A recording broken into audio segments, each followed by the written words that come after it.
Howdy guys, welcome to another episode of my Encounter Workshop series. Today I have 8 more encounters that you can utilize in a swamp environment for levels 4 and 5. These encounters come in 2 different difficulty levels, regular and elite, and they're already pre-balanced using my balancing methodology, which you can check out here if you're interested. And feel free to check out the timestamps in the description down below to easily navigate to whatever encounters you're looking for. But let's not waste any more time and go ahead and jump into our first regular encounter for level 4. For our first regular encounter, we're going to have a slight throwback to one of my favorite types of encounters in all of D&D, 2 Shadow Mastiffs. Unlike wolves who have pack tactics, Shadow Mastiffs have a Shadow Blend ability that allows them to go invisible so long as they're fighting in dim light or in darkness. So they should more than make up for the fact that they won't have advantage just by fighting next to one another. Not just that, because these Shadow Mastiffs will be fighting in either dim light or darkness, they have additional damage resistances to bludgeoning, piercing, and slashing damage. In terms of tactics, I would use them very similarly to wolves. However, you don't necessarily need to have them both attack the same creature because they can easily go invisible, position themselves properly, and then munch on a player, take them to the ground. And then they'll always have advantage on that creature. This next encounter is a perfect way to either foreshadow or segue into a more necromancy-based campaign or setting the stage for a great dragon boss fight, this being one incomplete dragon skeleton, where the combat encounter itself is fairly straightforward and boring because it only has a simple bite attack. Setting up this encounter is where the magic really happens. You can have the party navigate into the swamp when they spot something out in the distance, what looks to be a large skeleton sticking out of the swamp water, and as you get closer to investigate what type of creature this was, it comes to life, rising out from the swamp itself and starts munching down on them. Or if you want to do a little bit more necromancy in your campaign, have the bones scattered throughout the swamp, having the party notice them as they continue to adventure. And once they find the skull, it activates a magic trap, attracting the other bones to the skull, forming its large monstrous form, getting ready to attack them. For our first elite encounter at level 4, we're gonna have an evil Whomping Willow from Harry Potter, or more accurately, one tree blight. When the tree blight isn't moving, it will look like a normal dead rotting tree, but that's just what it wants the party to think. As the party gets closer to this tree, that's when it comes alive, grabbing them with its roots and then bashing them with its branches. And should it manage to capture someone with its root attack, then it can just munch on them with its bite attack. But I would highly recommend that you wait until at least 2 members of the party get within range of its grasping roots. That way, it can grab someone, bite them, and beat someone else all in the same turn. Plus, it also helps that the tree blight essentially is blind outside of 60 feet anyways, so it has to wait for the party to get close before it can attack them. For our next elite encounter, we have quite the fun one. We're going to be using 2 giant plant doggos, otherwise known as groffs. These guys are fun because they also have false appearance, which allows them to hide very easily in the swamp as giant bogs of moss or other large clumps of vegetation floating about in the swamp. However, I think the best way to actually start this encounter is by not having the party interact with the groffs directly. Instead, have them indirectly attack them. And here are 2 examples of what this quest could look like. Your party can be tasked by collecting a bunch of pest mascots from the swamp, which are the groff's favorite food source. So as the party continues to collect a bunch of these pests, the groffs smell them and want to devour them, so they start hunting down the party trying to get their next meal. And in this situation, you should have the groff focus on whatever player is currently holding the pest themselves, using their swamp claw ability to completely engulf a player and try to drag them underneath, eating the pests along the way. Alternatively, you can send the party out on a quest to destroy a bunch of these pest mascots as they're plaguing the local fauna or some other type of crops for that local village. By doing so, your party is slowly starving these groffs who are now getting mad with hunger, and they start to search down any bits of pheromones or any type of traces of the pest mascots on them, which happens to lead them to your party.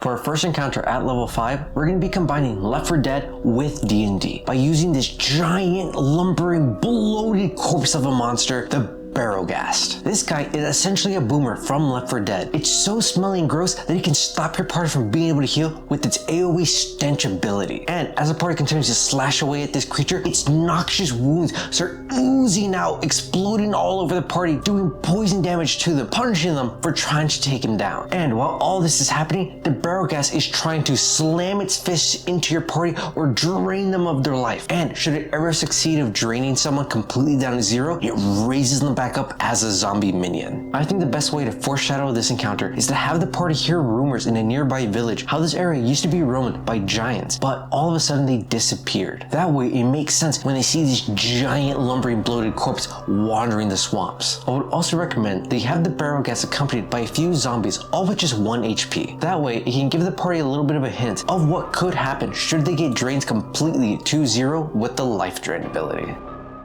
For this next encounter, we're going to keep the death and decay theme rolling, but with a slight twist to it. Instead of using straight up undead or other monstrosities like that, we're going to be using 2 large sentient fungi creatures, otherwise known as brackish trudges. These guys aren't innately hostile, so there are a few different ways you can actually set up this encounter for your party. If you want to open up the possibility of combat with them, you can have the party be sent out on some type of quest to harvest rare mushrooms or other plants that happen to be growing on the back of the brackish trudge, and when they roll their sleight of hand check to gather it, they roll too low, they anger the trudges, and they go to defend themselves, attacking the party. Or if you want to go with the more peaceful route, you could have the party encounter the brackish trudges roaming about and either roll a nature check to calm them down to safely harvest the mushrooms off of them. If you have a player with speak with plants, to bargain with them to let them freely let you harvest as much mushrooms as they want, but under the conditions of protecting them from some other predator nearby.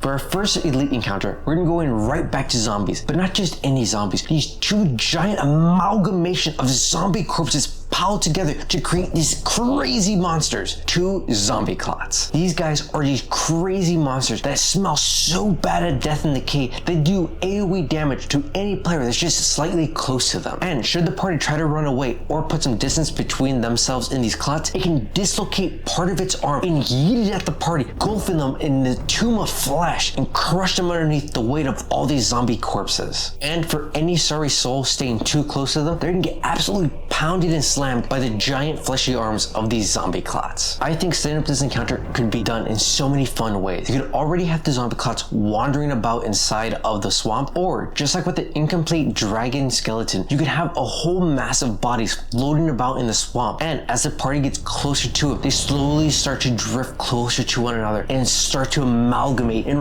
rise out of the swamp in these giant hulking figures. But those are only just a few examples of how you can creatively set up this encounter and show them the power of the undead.